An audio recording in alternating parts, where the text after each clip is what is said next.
The Orlando Magic overpaid for Desmond Bane. I think that.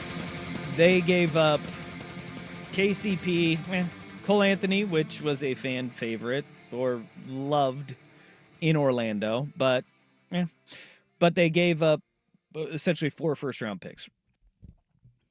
2 in one's a swap, and then this year you gave up the 16th pick, but 2 unprotected bona fides in 2028 and 2030. You gave up unprotected first-round picks. That is a lot. And you look at that because that's your window that you expect to be good. But this is where I applaud the Orlando Magic, and this is something that we have not seen the Portland Trailblazers do.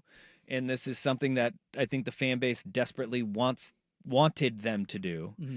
In the previous era. Did not do it. And they are still pretty silent on what's going to happen this year, but there is an opportunity to make some moves. But what Orlando saw was that they have talent and they have an opportunity to get exponentially better. Mm-hmm. And right or wrong, they are going in. And they're saying, no, we're gonna give this a run, and we're gonna try to make this work, and we're gonna believe in it, and we're gonna take a big swing, and it might connect for us, and if it does, it could be a transcendent move for us. It's a risk, and there's a lot of Orlando fans that are upset, like going, dude, really? Do you think we're that good right now? Yeah. But they're going for it, and they're not afraid to make this move right now and say, we're pushing our chips to the middle of the table. I think Indiana's run has done a lot to embolden front offices in the sense of if you're convicted and you believe in the pillars in what you're building, that you can really make something happen. And look, over the last 10 days, we've talked a lot about Carlisle. We haven't talked about Kevin Pritchard or Chad Buchanan enough because they've been amazing. What they have done over the last 5 years, from the time they brought in Carlisle to getting Halliburton and making the move for Siakam, those are the ones that stand out. But trading 2 second-round picks for Obi Toppin, trading for Nesmith, taking Shepard, just like taking second chances on guys because that's what you have to do in Indiana. It's very, very, very similar to Portland. Portland should get guys like Kevin Pritchard and Chad Buchanan. Yeah. That one's tough. But I think they are doing similar things here in Portland where they get a second contract guy like Denny who they believed in. And genuinely, I think the way Denny turned out this year was even better than they anticipated. And the way they kind of look at him going forward has probably changed a little bit. And so if you look at this organization right now, if you're a fan or front office, to me, the Blazers have 2 untouchables in 2 and Denny. And you can make a conversation for the young guys in, could Donovan be that in a couple of years? Could Scoot be that in a couple of years? Could Shaden be that in a couple of years? Because they're all still so young. But again, I'm saying they have the 2 that they know, and I wonder if you're the Blazers and you're looking at your roster right now, do you look at Scoot or Shaden? And I'm not leaving Donovan out of this because I don't think he's good, but I just think because his offense is lesser, he doesn't factor. He was a rookie. Yeah, but do you start kind of building this team out? Do you have an idea now? Is like where some people are like, oh, this is a Scoot and Shaden team. Where in the span of 6 months, did this turn into a Denny and 2 team? Yeah, I think the Scoot and Shaden folks, that was an aggressive play from the get-go, which I'm not sure what you saw to say it was a Scoot and Shaden team, but okay. I do think that complements that Denny and forward. 2, because Denny built off of what was a solid year in Washington. And then what we saw, especially the back half of this year in Portland, monster. It was pretty good. You're looking at a guy you're like, all right, solid 2 on a really good team. Like as of this year, Toumani Camara makes an all-defensive team. That is a building block type player, and you saw growth out of him. But make a big swing now and say, all right, we've got an expiring contract in DeAndre Ayton. We've got an aging veteran, which I don't remember the last time we saw Jeremy Grant play in the month of April. It hasn't been for 3 years. Okay. you forget about Jeremy Grant, still a Blazer, Still a Blazer. still a Blazer. Mhm.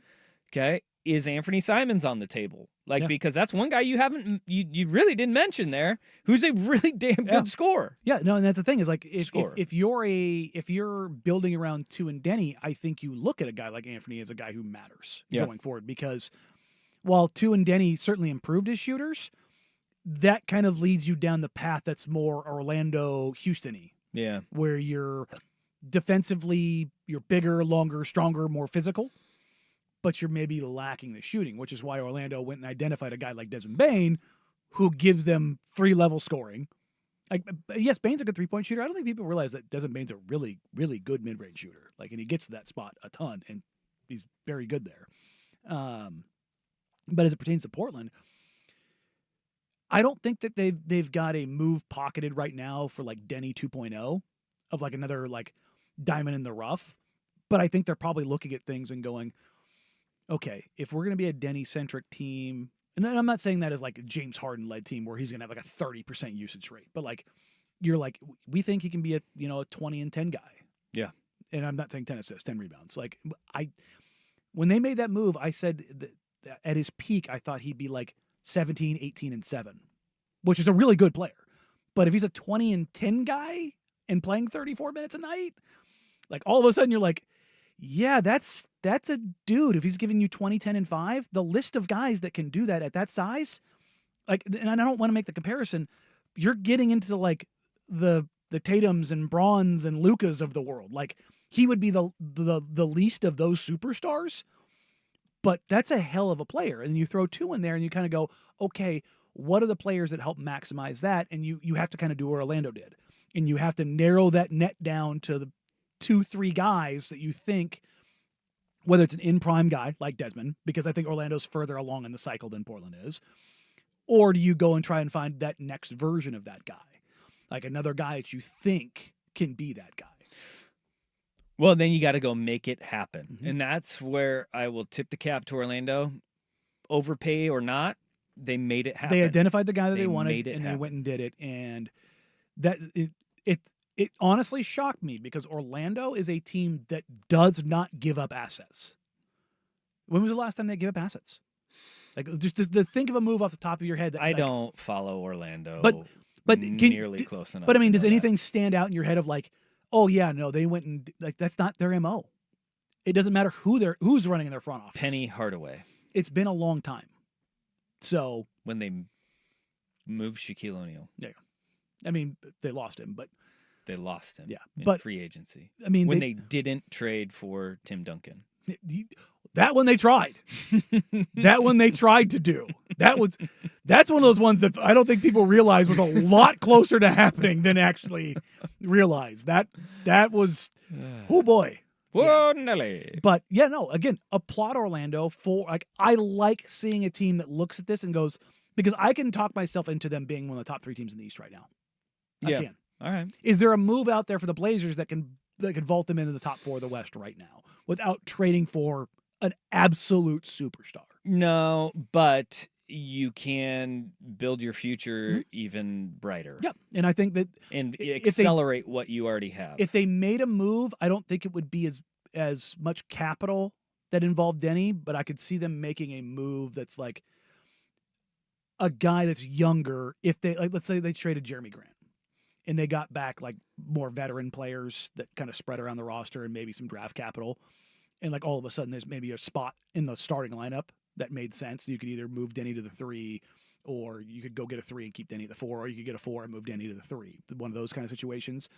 Then I think you could start having that conversation. But I think you have to understand who you're going to have on the roster first before you go and do that.